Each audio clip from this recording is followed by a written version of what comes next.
Ladies and gentlemen, it's time to start the Farragut Board of Mayor and Aldermen meeting for March 24th, 2016. Please stand for silent prayer and the Pledge of Allegiance.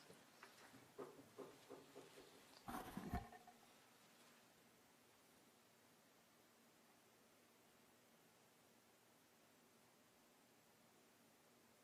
now the Pledge of Allegiance. I pledge allegiance to the flag of the United States of America and to the republic for which it stands, one nation, under God, indivisible, with liberty and justice for all.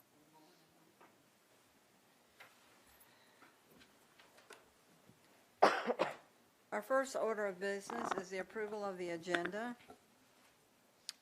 And it looks like we don't have that much material to cover tonight. We're going to be doing second reading, so I think we'll leave, if that's in agreement with the board, we'll just leave the agenda as presented. Is that okay with everybody? I'll move to approve. And I'll second it. All those in favor, keeping the agenda as written? Aye. Aye. Okay. Now for the mayor's report. Well, our wonderful mayor is vacationing on a cruise. And I'm going to ask our alderman, Louise, to, she wants to give us a little report. I just wanted to announce we have a new business opening in town April 1st, Amish Experience. I don't have the, Amish Experience. I don't have the exact address. It's over there by Little Bangkok, that Mellow Mushroom. that area. So we want to welcome them into the town of Farragut and wish them well. Oh, that's really good, and thank you for letting us know about that. And now, do we have anyone signed up for the Citizens Forum? Well, okay, and now for the approval of the minutes. I'll move for approval. I'll second. All those in favor of approving the minutes as written, say aye. Aye. Okay. Under business, the approval of contract 2016-07, synthetic turf installation at Maryland Park. Yes, this project is the installation of a synthetic turf field on field number 1 at Mayor Bob Leonard Park. You'll recall that in 2013, the town converted field number 2 at Mayor Bob Leonard Park to synthetic surface. That project has turned out to be a resounding success, which we expected. That's the opinion of just about all the field users out there. With that in mind, we decided to move forward with resurfacing Field 1 this year. We opened bids on March 9th. We accepted 3 bids at that time. The first bid we rejected due to the fact that they had not met the requirements for all of the information that needed to be on the envelope. We've gone over this with all of the potential bidders beforehand and gave them a checklist. Unfortunately, these things do happen, and we could not accept their bid. Upon opening the other 2 bids, we called all references. We checked the qualifications of the 2 bidders. One of the bidders did not meet the qualifications, minimum qualifications that we had outlined in the contract, so we were required to reject their bid as well. That was East Tennessee Turf and Landscape. The third bidder, Playwright LLC, bid $585,391 even. That is well within our budget amount, and so staff recommends award of this contract to Playwright LLC for their total bid of $585,391. I will say that Playwright was the contractor on the other field. We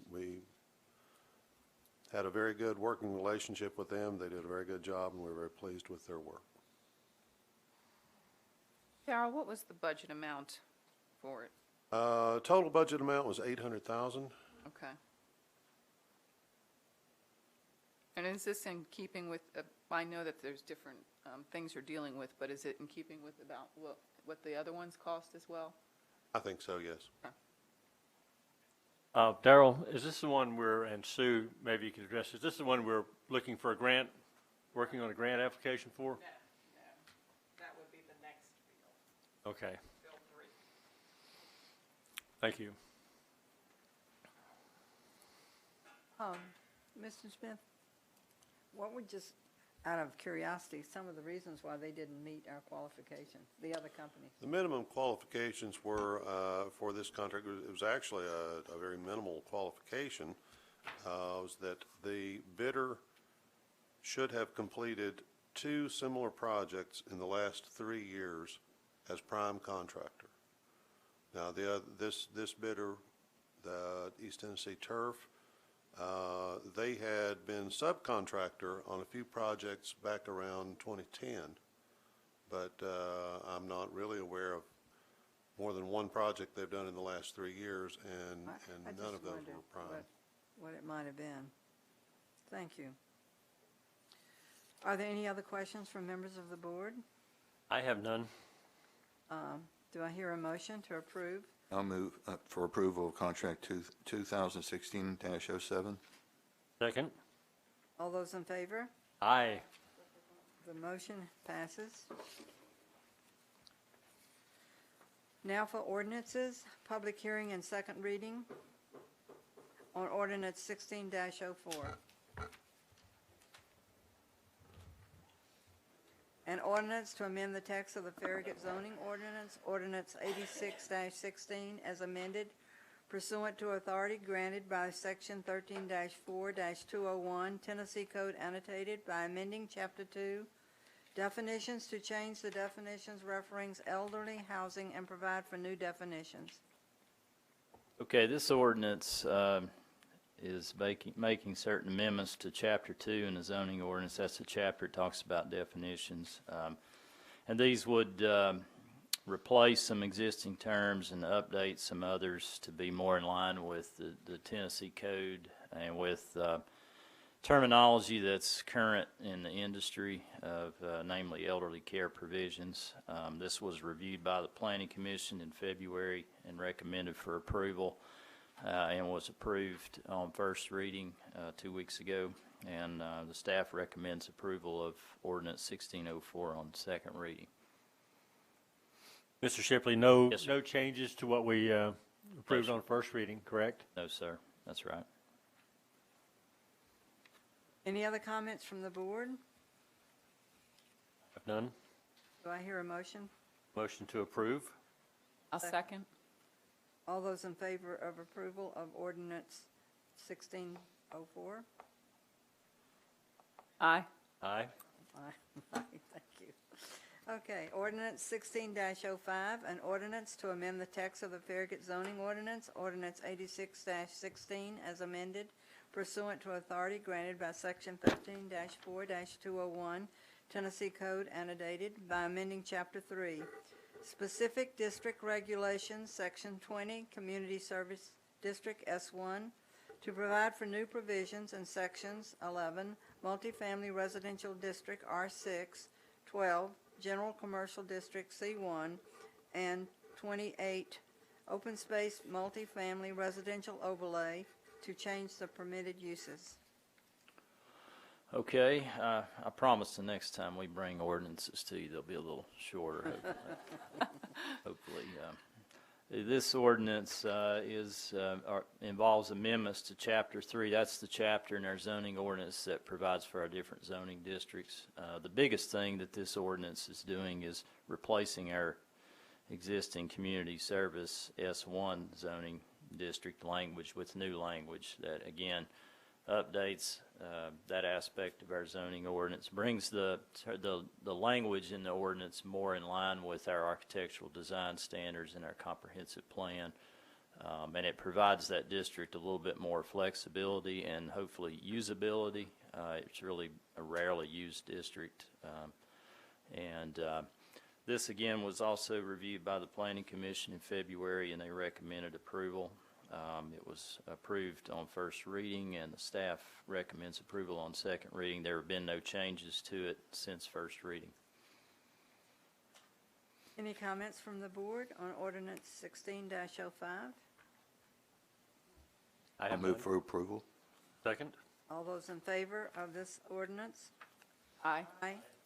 Motion approved. Now ordinance -1606, an ordinance to amend the text of the Farragut zoning ordinance, ordinance 86-16 as amended pursuant to authority granted by section 13-4-201 Tennessee Code annotated by amending chapter 4, general provisions and exceptions, section 7, elderly housing 10, group or cluster housing projects 18, nursing homes, and 20, parking and loading, to change the provisions associated with elderly housing and nursing homes and remove the provisions for group or cluster housing projects. Okay, this ordinance involves amendments to Chapter 4 in our zoning ordinance. That's the chapter that basically provides for certain general provisions and exceptions, deals with landscaping, parking, lighting, those kinds of things.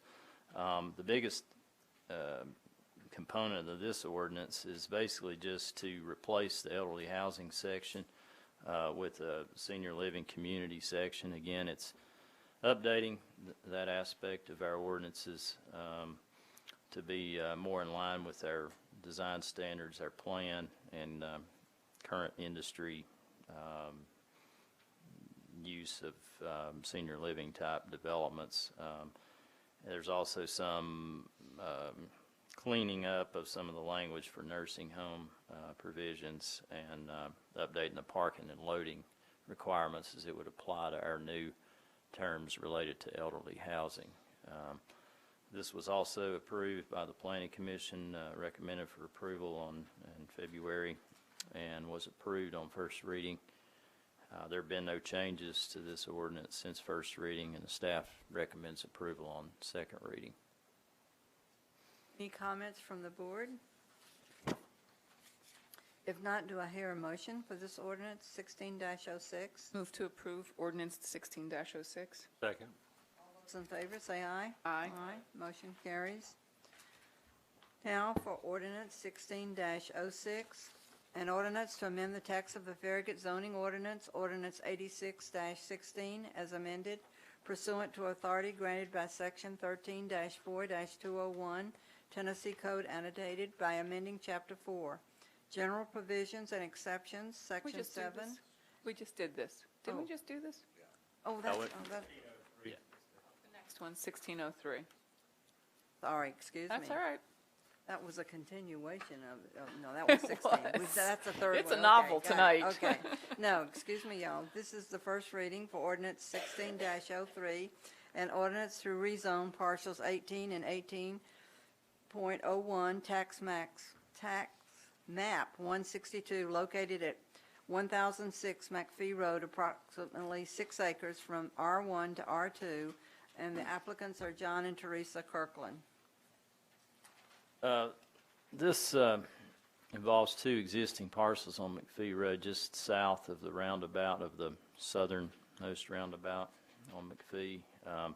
As you all know, the southwest part of the town is the most undeveloped part of the town at this point. But with improvements to McPhee Road a few years ago, and of course the park expansion there, we anticipate that will be the area of a lot of growth. When we were, the reason that they're requesting this particular rezoning, the property owners are looking to subdivide that property into 6 lots, just a real minor, small-scale subdivision. The property under its current zoning of R1, it doesn't actually have access to First Utility District sanitary sewer, which was kind of a surprise to me. But under R1, you have to have at least an acre if you don't have sanitary sewer available.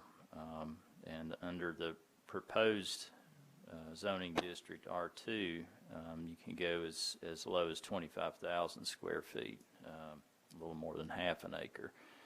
And that's basically why they're requesting this rezoning. You can see that some property around it is zoned R2 currently, so it's not really inconsistent with the zoning that's out there currently. Something to think about, though, with this property, ideally it would be better to be combined with the property to the east as part of a larger kind of open space residential development. That was kind of the vision of the comprehensive plan. And then to the north there, around the roundabout, and something we've started a discussion with the Planning Commission on, that area was kind of envisioned as a mixed-use neighborhood candidate potentially in the future. So the question at this time is to think about, anything that comes before you in this general area and assess it in terms of the vision of the plan. This is a relatively minor subdivision, and 6 acres of property. But I did want to point it out at the staff level that, we do need to think about whether this rezoning could affect, the vision of the plan. That was brought up to the Planning Commission when this was reviewed in January. And their thought was that given its small scale, that it really wouldn't compromise that vision. So they did recommend unanimously to support the rezoning request. If the rezoning is recommended for approval on first reading, they will have to basically abandon the existing agricultural use of the property, because the R1 zoning district, which is what it's currently zoned, does allow that.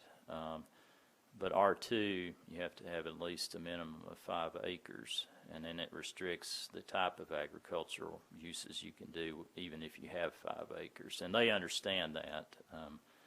And they understand that they would have to discontinue that and remove the existing barn as a condition of the rezoning.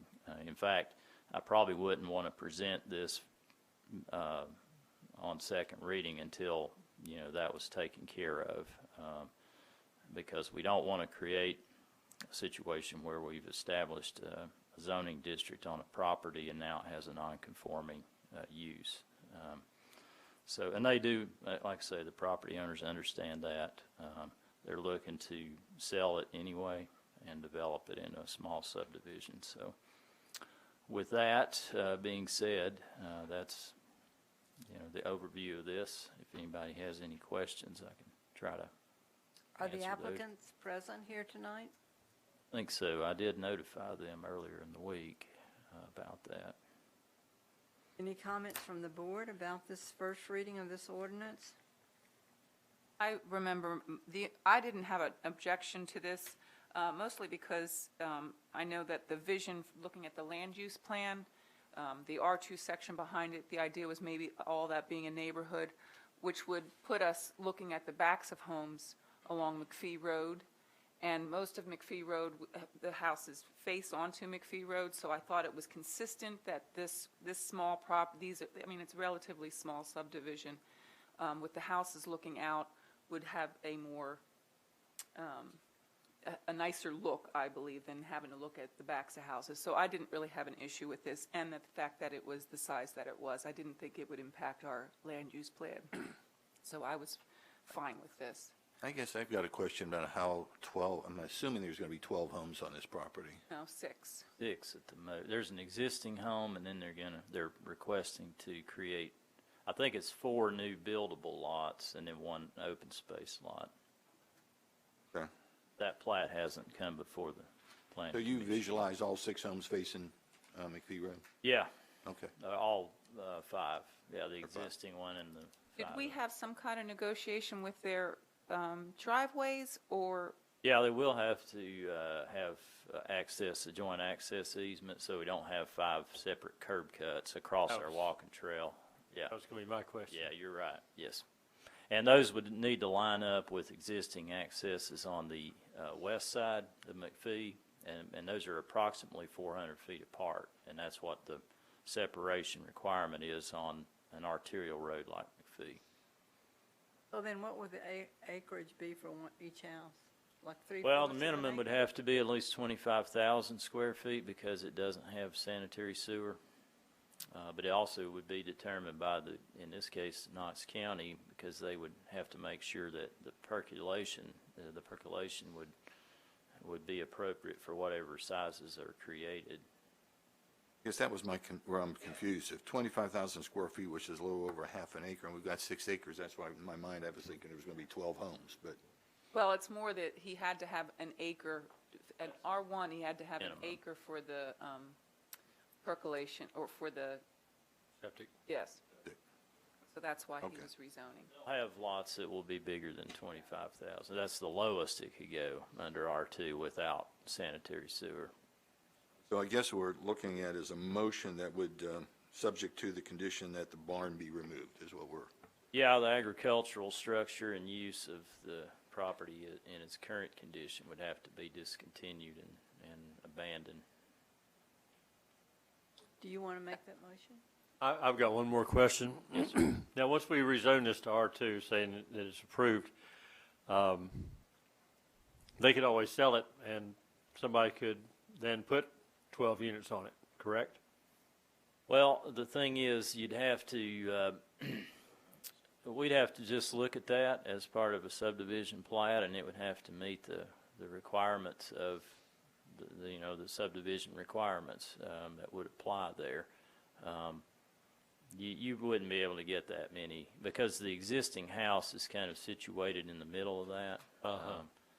And it would be really challenging to meet all the requirements of the subdivision regulations. well, there's The nothing to width, keep the them from, depth, and there's nothing to keep them from tearing that house down, and yeah, they could do that. That's not my understanding of their intention at this point, but that could happen. Right, and as an unintended consequence, what would be the ramifications of that, and how would that impact our land use plan? Well, it'd still be R2, so that's low density, isn't it? Yeah, No. yeah, it's relatively low density, and you can see the property to the east is zoned R2, the big tract that actually goes down to Boyd Station.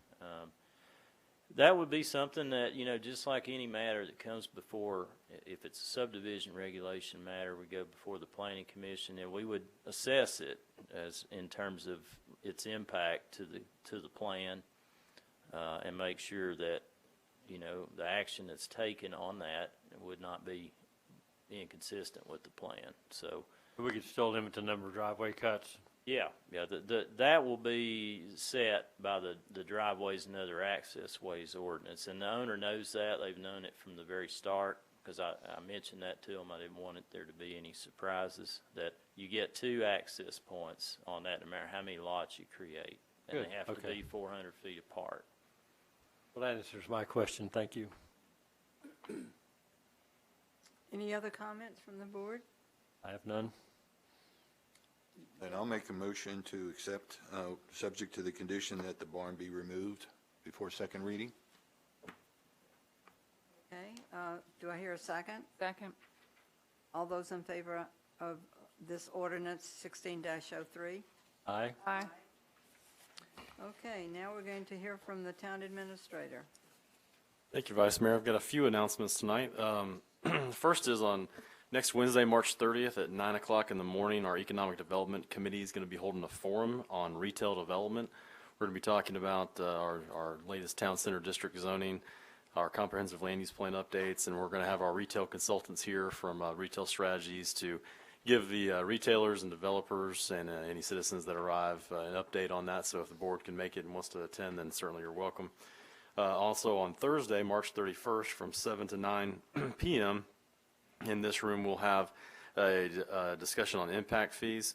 We had our consultant has gone and looked at all of the cost and analysis behind those, and so this draft that they have prepared is going to be presented that night for discussion and question and answer, and time to get some feedback from everybody that attends. So we hope to have a good turnout for that. That's from 7 to 9 p.m. on Thursday, March 31st, here in our board chambers. A couple of good things that we've gotten this week. First of all, Adam Price, who's one of our building code officials, received the East Tennessee Building Official of the Year award, and you may have seen that in the paper. But that's a great kudos to Adam, and he's doing a great job, and certainly a great award there. That's voted on by his peers here in East Tennessee. Another thing we just received this week was from the GFOA. They have given Ms. Myers and all of her staff the Outstanding Financial Reporting Award again from the GFOA for our CAFR that we do. So great job that Allison and her staff does, certainly.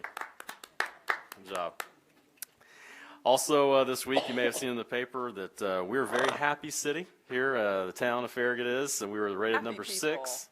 Number 6 by Zippia.com in the state of Tennessee, and I think we were just behind Signal Mountain in the Chattanooga area for that award. So anyway, just good stuff coming out this week, and just want to give the board an update on that. So David, we number 6 out of 7, or what, how many? It's all 141. Yeah. So that's a pretty good award, I think. Wasn't all communities over 2,000 people? Is that what it was? I can't remember the exact I think it minimum was. population. Yeah. Yeah. That's great. Well, we just have to work to keep it happy, right? To continue to keep our people happy.